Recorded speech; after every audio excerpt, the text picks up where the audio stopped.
Good afternoon बच्चों। हमारा next topic है vapour pressure of liquid solution. अब देखो वेपर प्रेशर मैंने आपको प्लस वन में पढ़ाया था कि वेपर प्रेशर क्या होता है। ठीक है, जो प्रेशर एक्सर्ट किया जाता है वेपर्स के द्वारा उसको बोलते हैं वेपर प्रेशर। अब हम देखते हैं इसमें क्या लिखा है, vapour pressure of liquid solution मतलब ऐसा वेपर प्रेशर, मतलब जो भी प्रेशर एक्सर्ट किया जाएगा वेपर वो किसके द्वारा होगा, लिक्विड सॉल्यूशन। अब देखो सबसे पहले तो आपको वेपर प्रेशर की डेफिनेशन आनी चाहिए। देखो क्या बताता है, इसमें देख लेते हैं यहाँ पे, ये रहा आपका लिक्विड सॉल्यूशन। देखो ये क्या आपका लिक्विड सॉल्यूशन, जब आपने इसको टेम्परेचर दिया, जब आप इसको टेम्परेचर दोगे तो क्या होगा, कुछ time after some time it start boiling. ठीक है, मतलब कुछ समय के बाद ये क्या बॉइल होना शुरू हो जाएगा। और ऊपर आपने ये क्या किया है, आपने ये लिया क्लोज कंटेनर। क्लोज कंटेनर मतलब जिसके ऊपर आपने उसको कवर किया हुआ है। तो क्या किया आपने, यहाँ पे लिक्विड लिया है और इसको कवर किया हुआ है। जैसे आप इसको टेम्परेचर दोगे तो ये बॉयल होना शुरू हो जाएगा, और जैसे बॉयल होना शुरू हो जाएगा ये वेपर्स में बनना मतलब भाप बनना शुरू हो जाएगा, और ऊपर मतलब भाप बन के ऊपर टकराएगा। लेकिन यहाँ पे देखो ये क्लोज कंटेनर है तो ये एटमॉस्फेयर में जा नहीं पाएगा। तो जैसे ही उसके साथ ऊपर इसके साथ टकराएगा और ये सारे वेपर्स यहाँ पे इकट्ठे हो जाएंगे और वापस नीचे गिरना शुरू हो जाते हैं। और जब ये नीचे गिरते हैं तो ये एक प्रेशर एक्सर्ट करते हैं और उसी प्रेशर को हम क्या बोलते हैं, वेपर प्रेशर। ठीक है, अब हम देखते हैं इसमें कैसे समझेंगे इसको डेफिनेशन के through. The pressure exerted by the vapours, ठीक है, the pressure exerted by the vapour, ठीक है, बोलता है जो दबाव एक्सर्ट किया जाता है किसके द्वारा, vapour over the surface of liquid. देखो इसकी बात हो रही है, ये वाला लिक्विड है। ठीक है, तो नीचे को मैंने एरो लगाई है, प्रेशर को शो कर रहा है कि यहाँ पे प्रेशर एक्सर्ट हो रहा है इन वेपर्स के द्वारा किसके ऊपर, over the surface of liquid. ठीक है, एट इक्विलिब्रियम। ठीक है, at equilibrium in A close container. अब देखो जो ये प्रेशर एक्सर्ट होता है सिर्फ क्लोज कंटेनर में हो सकता है, ओपन कंटेनर में वेपर प्रेशर एग्जिस्ट नहीं करेगा। At a given temperature is called vapour pressure. अब देखो होता है जो प्रेशर एक्सर्ट किया गया किसके द्वारा, वेपर्स के द्वारा, किसके ऊपर, सरफेस ऑफ लिक्विड, मतलब इस लिक्विड के ऊपर जो प्रेशर एक्सर्ट किया गया, मतलब जो प्रेशर यहाँ पे इन वेपर्स के द्वारा, जो भी वेपर्स नीचे गिरते हैं तो ये प्रेशर एक्सर्ट किया जाता है वेपर्स के द्वारा over the surface of liquid at given temperature is called vapour pressure. अब हम देखते हैं आगे फैक्टर अफेक्टिंग वेपर प्रेशर कि कौन कौन से फैक्टर जो इफेक्ट करते हैं वेपर प्रेशर को। तो सबसे पहले हमारे पास है नेचर ऑफ लिक्विड। अब देखो नेचर ऑफ लिक्विड का मतलब क्या है, देखो यहाँ पे ये वेपर्स कैसे बनने शुरू होते हैं, जब ये बॉयल होना शुरू होगा तब जाके ये वेपर्स में कन्वर्ट होगा ना।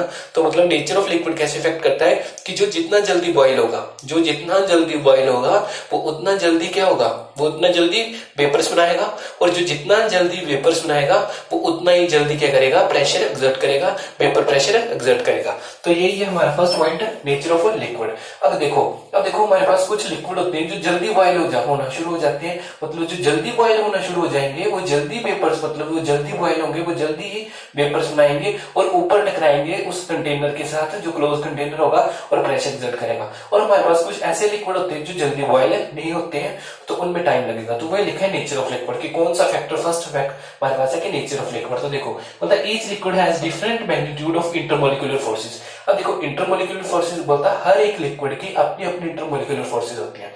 अब देखो इंटरमोलिकुलर फोर्सेस मैंने आपको पहले बताया था, इंटरमोलिकुलर फोर्सेस होती है जो मॉलिक्यूल्स के बीच में लगती है। मान लो ये आपके पास कोई लिक्विड है, इसके बीच में जो मॉलिक्यूल्स होंगे, इनके बीच में जो फोर्सेस होंगी हम उनको बोलते हैं इंटरमोलिकुलर फोर्सेस। तो बोलता है हर एक लिक्विड का, ये मान लो आपके पास कोई लिक्विड है और इसके अंदर यहाँ पे कुछ मॉलिक्यूल्स होंगे, इनकी अपनी इंटरमोलिकुलर फोर्सेस होंगी। तो बोलता है each liquid has different magnitude of intermolecular forces.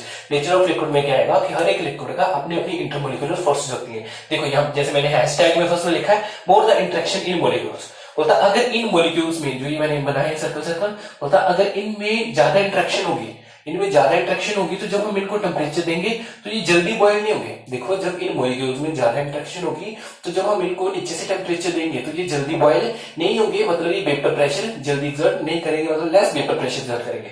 More the interaction in molecules less will be the vapour pressure. ठीक है, नेक्स्ट क्या है हमारे पास, लेस द इंटरेक्शन। बोलता अगर इन मॉलिक्यूल्स के बीच में इंटरेक्शन कम है तो जल्दी बॉयल हो जाएंगे, अगर जल्दी बॉयल हो जाएंगे तो जल्दी वेपर्स बन जाएंगे, और जल्दी वेपर्स बन जाएंगे तो इनका वेपर प्रेशर क्या होगा, ज्यादा होगा। तो होता है less the interaction in molecules more will be the vapour pressure. Next है इफेक्ट ऑफ टेम्परेचर। और आपको पता है, मान लो अगर आप देख रहे हो कि वेपर्स कैसे बनते हैं, जैसे हम टेम्परेचर, बहुत इफेक्ट ऑफ टेम्परेचर में क्या है कि आप जितना ज्यादा टेम्परेचर इंक्रीज करोगे उतना जल्दी ही कोई भी लिक्विड क्या करेगा, वेपर्स में कन्वर्ट होगा और उसका वेपर प्रेशर क्या हो जाएगा, इंक्रीज हो जाएगा। तो इसमें दो पॉइंट है, नेचर ऑफ लिक्विड और इफेक्ट ऑफ टेम्परेचर। बच्चों अब हम देखेंगे, ये बहुत इंपॉर्टेंट है और इससे आगे हम कोलिगेटिव प्रॉपर्टीज करेंगे, तो ये आपके ध्यान से समझना है। Vapour pressure of a solution, देखो वेपर प्रेशर हम देखेंगे किसका, सॉल्यूशन का। अब आपको पता है, देखो बोलता है vapour pressure of solution containing two volatile liquid. अब देखो वोलेटाइल लिक्विड का मतलब क्या होता है, वोलेटाइल का मतलब होता है जो इजिली वेपर्स में कन्वर्ट हो जाए, ठीक है, मतलब जो वेपर प्रेशर एक्सर्ट करेगा। फिर से सुन लो, हम देखेंगे वेपर प्रेशर किसका, of a solution containing two volatile liquid. अब देखो वोलेटाइल लिक्विड मतलब जो, मतलब दोनों ही, ठीक है, लिखा है कंटेनिंग टू वोलेटाइल। देखो टू वोलेटाइल लिक्विड का मतलब क्या है कि दोनों के दोनों लिक्विड के एक्सर्ट करेंगे वेपर प्रेशर। लिखा गया vapour pressure of solution containing two volatile liquid, की मतलब जो वेपर प्रेशर एक्सर्ट होगा सॉल्यूशन का वो दोनों लिक्विड के कारण होगा। जैसे मैं आपको यहां समझाता हूं, ये रहा सॉल्यूशन, ठीक है, ये रहा आपका सॉल्यूशन किससे बनता है, सोल्यूट और सॉल्वेंट से। तो आप मान लो कि ये जो सोल्यूट है ये आपका एक वोलेटाइल लिक्विड हो गया, ठीक है, जो ये सोल्यूट है ये एक वोलेटाइल लिक्विड और जो सॉल्वेंट है ये दूसरा वोलेटाइल लिक्विड, ठीक है। अब इन दोनों के कारण जो वेपर प्रेशर एक्सर्ट होगा, जो टोटल वेपर प्रेशर, उसको बोलेंगे वेपर प्रेशर ऑफ सॉल्यूशन, ठीक है। देखो आपने क्या करना है, देखो वेपर प्रेशर ऑफ सॉल्यूशन निकालना है, तो वेपर प्रेशर ऑफ सॉल्यूशन क्या होगा, दोनों वोलेटाइल लिक्विड का जो वेपर प्रेशर होगा उसका सम। अब हम इसको ढंग से समझते हैं। देखो ये रहा आपका सोल्यूट एक वोलेटाइल लिक्विड और सॉल्वेंट ये रहा दूसरा वोलेटाइल लिक्विड। अब देखो इसमें क्या किया मैंने, ये लिया मैंने सोल्यूट को बी से डोनेट किया, ये देखो ये बी के मॉलिक्यूल्स आ गए। अब देखो ये क्लोज कंटेनर में जब हम इसको टेम्परेचर देंगे, जब हम इसको टेम्परेचर देंगे तो यहाँ पे क्या होगा, वेपर्स बनेंगे और ऊपर जाएंगे और नीचे फिर से प्रेशर एक्सर्ट करेंगे। तो लिखा है प्योर लिक्विड वी। देखो ये लिया मैंने सोल्यूट और सिर्फ सोल्यूट है इसमें, मतलब सिर्फ इसमें बी मॉलिक्यूल्स है, बी पार्ट ऑफ मॉलिक्यूल्स लिए हैं, लिखा है प्योर लिक्विड वी। तो इसके कारण, इस सोल्यूट के कारण, सोल्यूट को मैंने डिनोट किया, सोल्यूट मतलब दोनों हमारे, सोल्यूट भी लिक्विड है और सॉल्वेंट भी लिक्विड है, ठीक है। जो लिखा है टू वोलेटाइल लिक्विड मतलब सोल्यूट भी लिक्विड और सॉल्वेंट भी लिक्विड। अब देखो ये रहा सोल्यूट, सोल्यूट के मॉलिक्यूल्स, जैसे आप टेम्परेचर दोगे तो ये वेपर प्रेशर एक्सर्ट करेगा। तो यहाँ पे लिखा है प्योर लिक्विड वी, मतलब सिर्फ यहाँ पे प्योर लिक्विड वी का मतलब है सिर्फ यहाँ पे किसके मॉलिक्यूल है, लिक्विड वी के, ठीक है। तो देखो पी नोट वी। अब देखो जो इस प्योर लिक्विड वी का जो वेपर प्रेशर आएगा उसको हम डिनोट करते हैं ऐसे पी नोट वी। जब भी आपको प्योर लिक्विड की, ठीक है, किसी भी प्योर लिक्विड का वेपर प्रेशर लिखना है तो आपने नोट लगाना है पी नोट बी। तो पी नोट बी आ गया vapour pressure of pure solute. वैसे यहाँ पे होगा सॉल्वेंट के केस में, ठीक है। सॉल्वेंट के केस में ये रहा आपका दूसरा वोलेटाइल लिक्विड, तो मैंने सॉल्वेंट को डोनेट कर दिया कि इसमें सिर्फ ए के मॉलिक्यूल होंगे। अब देखो ये लिखा है pure liquid A, pure liquid A मतलब सिर्फ यहाँ किसके मॉलिक्यूल है, ए के। तो देखो आगे लिखा है पी नोट ए, लिखा नहीं P naught A vapour pressure of pure solvent. अब मैंने आपको अभी एक बात बताई कि जब भी आपके पास प्योर वर्ड हो तो उसके साथ नोट लगा देना, P naught A is a vapour pressure of pure solvent. मान लो आपके पास सी होता, प्योर सी होता तो क्या लिखना था आपने, पी नोट सी, ये क्या इसका वेपर प्रेशर, ठीक है, vapour pressure of pure liquid, ठीक है। तो आपने याद रखना है जब भी प्योर की बात हो तो आपने क्या करना है, वहां पे नोट लगा देना है। तो देखो आप ये समझ गए होंगे कि यहाँ पे सोल्यूट के लिए आ गया पी नोट ए, क्योंकि सिर्फ यहाँ पे किसके मॉलिक्यूल है, बी के, पी नोट बी मतलब vapour pressure of pure solute. और यहाँ पे सॉल्वेंट के लिए आ गया पी नोट ए, क्योंकि vapour pressure of pure solvent.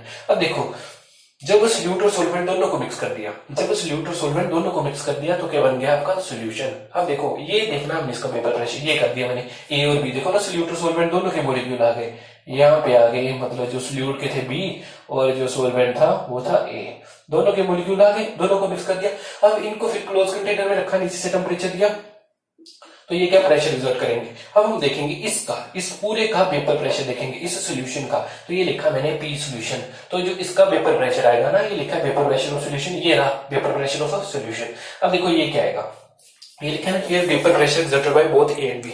देखो जब आपने मिक्स कर दिया, जब आपने सॉल्यूशन बना दिया, दोनों लिक्विड है और दोनों लिक्विड आपको पता है बॉयल हो जाएंगे और दोनों क्या करेंगे, प्रेशर एक्सर्ट करेंगे। तो यहाँ पे ये आ गया here vapour pressure exert by both A and B. तो देखो ये रहा आपके सामने पी सॉल्यूशन क्या आएगा, पी नोट ए, ठीक है। अगर आपने इंडिविजुअल प्योर की बात करनी है, जैसे बी की बात करो तो पी नोट बी, अगर आप ए की बात करो तो क्या आएगा, पी नोट ए।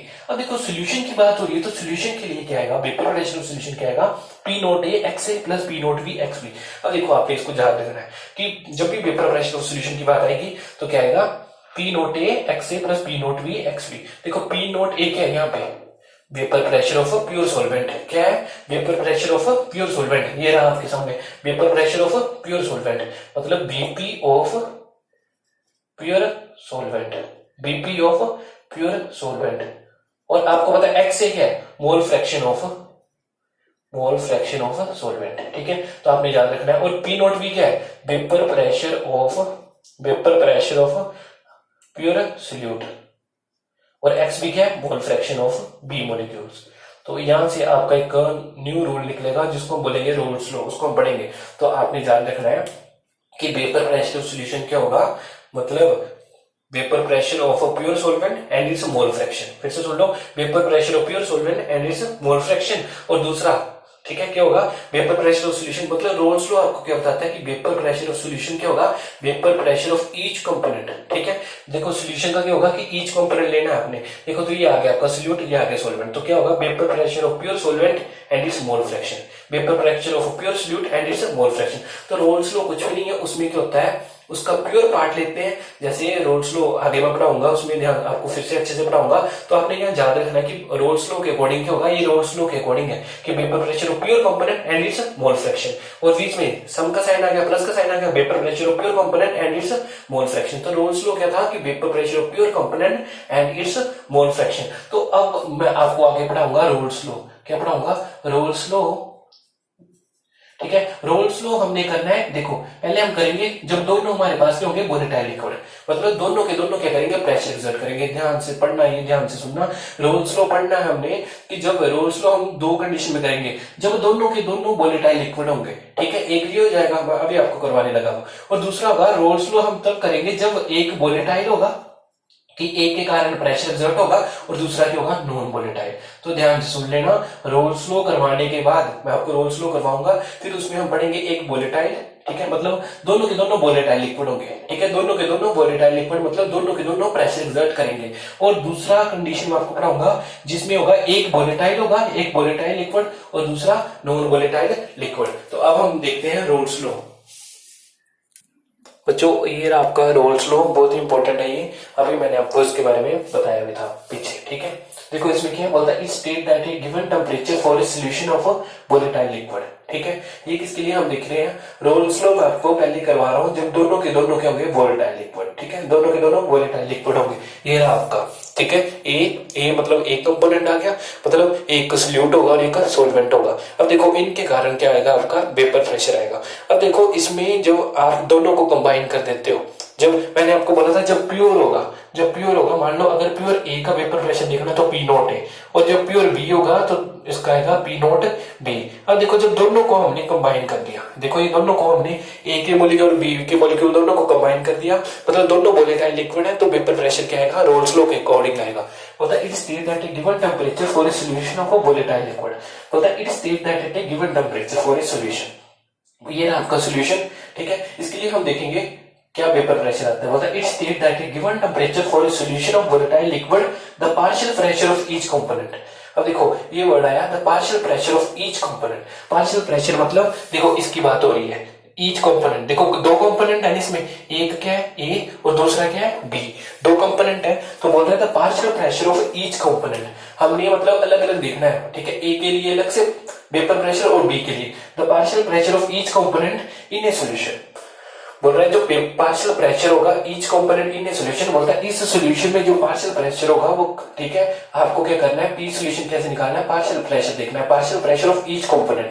बोलता है ए के लिए पार्शियल प्रेशर और बी के लिए वो किसके इक्वल होगा, partial pressure of each component in solution. देखो दो कंपोनेंट है और इसका पार्शियल प्रेशर मतलब ए के लिए अलग से होगा और बी के लिए अलग से। तो देखो क्या लिखा है, the partial pressure of each component in a solution is equal to the, ठीक है, देखो दोनों के लिए अलग अलग होता है कि partial pressure of each component in a solution is equal to the product of vapour pressure of pure component.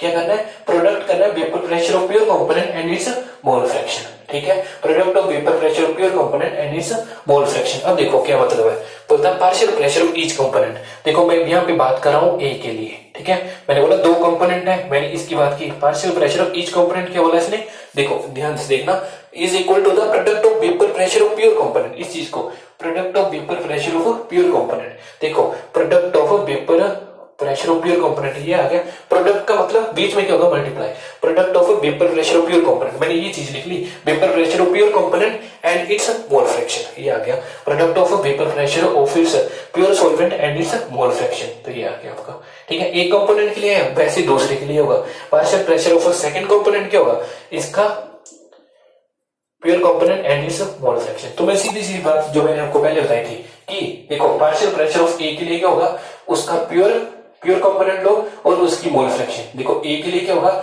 ये रहा आपके सामने, ए के लिए क्या होगा वेपर प्रेशर, इसकी प्योर सॉल्वेंट, ठीक है, प्योर सॉल्वेंट का vapour pressure and its mole fraction. और पीबी के लिए देखो इसका pure component and its mole fraction. तो रोल्स लॉ आपने याद रखना है कि रोल्स लॉ क्या है, it's that a given temperature for a solution containing volatile liquid is equal to the partial pressure of product of vapour pressure of its pure component and its mole fraction. देखो दो component है, ए component आ गया, ए component इसका pure component आ गया और इसकी मोल fraction. अब देखो दूसरे का पार्शियल प्रेशर, ठीक है, इसका प्योर कंपोनेंट आ गया पी नॉट बी, मैंने आपको पीछे बताया कि जब नॉट बी लग जाएगा तो उसका प्योर कंपोनेंट होगा, तो पीबी के लिए क्या आ गया P nought B and its mole fraction. देखो तो ये लिखा मैंने, take two component A and B volatile liquid, दो कंपोनेंट ले लिए हमने ए और बी वोलेटाइल लिक्विड है और उनकी मोल फ्रैक्शन क्या है X and X B respectively. अब देखो X and X B respectively का मतलब क्या है, जो ए है उसकी मोल फ्रैक्शन एक्स है और बी है उसका एक्स बी। तो ये रहा आपका रोल्स लॉ।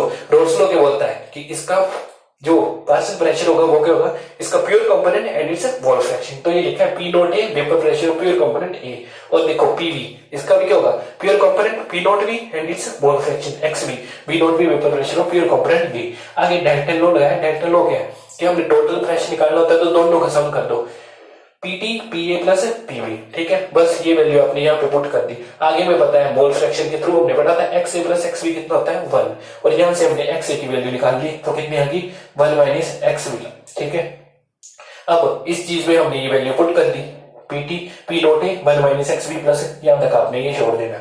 तो देखो इसमें ये पेपर में आता है रोल्स लॉ, ठीक है, तो मैं जब आपको टेस्ट में दूंगा तो मैं क्या दूंगा रोल्स लॉ, और इसका ये एक्सप्रेशन करना है आपने for a volatile for a two volatile liquid. देखो इसमें दोनों वोलेटाइल लिक्विड है, ठीक है, देखो ये भी वोलेटाइल लिक्विड है तभी इसका वेपर प्रेशर आ रहा है। और जब मैं अगर एक्सप्रेशन कराऊंगा ना तो एक क्या होगा, एक वोलेटाइल होगा, एक वोलेटाइल और दूसरा क्या होगा नॉन वोलेटाइल, जो सेकंड होगा वो क्या होगा नॉन वोलेटाइल। तो जब आप दूसरा करोगे तो आप देखोगे कि एक में यही चीज आएगी P A P naught X A, और दूसरे में एक चीज क्या हो जाएगी जीरो हो जाएगी, क्योंकि जो नॉन वोलेटाइल होता है उसका वेपर प्रेशर नहीं होता है। तो ये रोल्स लॉ है, और जिसका एक्सप्रेशन है फॉर टू वोलेटाइल लिक्विड कि दोनों के दोनों क्या है वोलेटाइल लिक्विड, इसलिए यहाँ पे आप पार्शियल प्रेशर देख रहे हो दोनों का।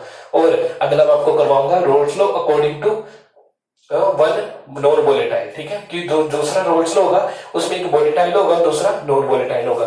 तो आज हम इतना ही पढ़ेंगे, थैंक यू।